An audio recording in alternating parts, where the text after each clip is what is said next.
బండి భగీరథ్ బాధితులు ఇంకో నలుగురు అమ్మాయిలు ఉన్నారు.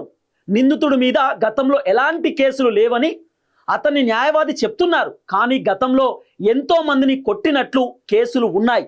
నాకు తెలిసి నిందితుడు బాధితులు మరో నలుగురు అమ్మాయిలు ఉన్నారు. త్వరలో వాళ్ళు కూడా బయటికి వస్తారని మాకు సమాచారం ఉంది అని చెప్పి బాధితురాల తరపు న్యాయవాది చెప్తున్నాడు.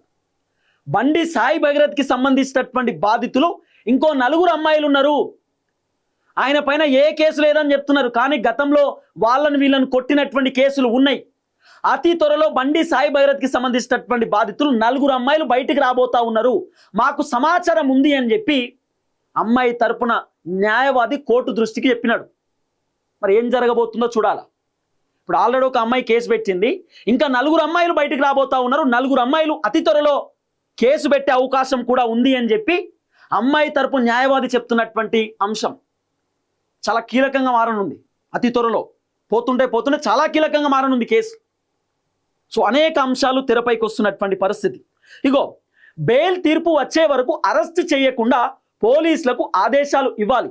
నిందితుడి తరపు న్యాయవాది వెకేషన్ బెంచ్ సమయంలో 482 సిఆర్పిసి కింద ఇంటరిమ్ రిలీఫ్ ఇవ్వడం నిషేధం, బాధితుడు తరపు న్యాయవాది చెప్పినటువంటి మాట.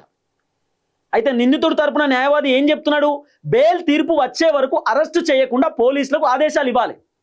అంటే బెయిల్ తీర్పు వచ్చే వరకు పోలీసులు అరెస్ట్ చేయవద్దు బండి సాయి భగీరథ్ను, ఆ విధంగా మీరు ఆదేశాలు ఇవ్వండి పోలీసులకు అని చెప్తే అమ్మాయి తరపు న్యాయవాది ఏం చెప్తున్నాడు?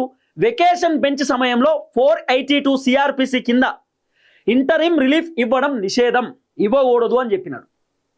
సో చాలా క్లియర్గా అమ్మాయి తరపు న్యాయవాది అంటే బాధితుల తరపున న్యాయవాది చెప్పినటువంటి అంశం. ఆ తర్వాత ఇక బ్రేకింగ్ న్యూస్ లాస్ట్కి ఇదంతా విన్న తర్వాత న్యాయమూర్తి గారు మొత్తానికి ఒక సంబంధించినటువంటి జడ్జిమెంట్ ఇచ్చినారు. లాస్ట్కు న్యాయమూర్తి గారు చెప్పినటువంటి మాట ఏంది? పోక్సో కేసులో నిందితుడిగా ఉన్న బండి భగీరథ్కు అరెస్ట్ చేయకుండా ఇంటరిమ్ ప్రొటెక్షన్ ఆదేశాలు నేను ఇవ్వలేను, తదుపరి విచారణ వచ్చే వెకేషన్ బెంచ్ నాటికి వాయిదా, హైకోర్టు న్యాయమూర్తి గారు చెప్పినటువంటి అంశం.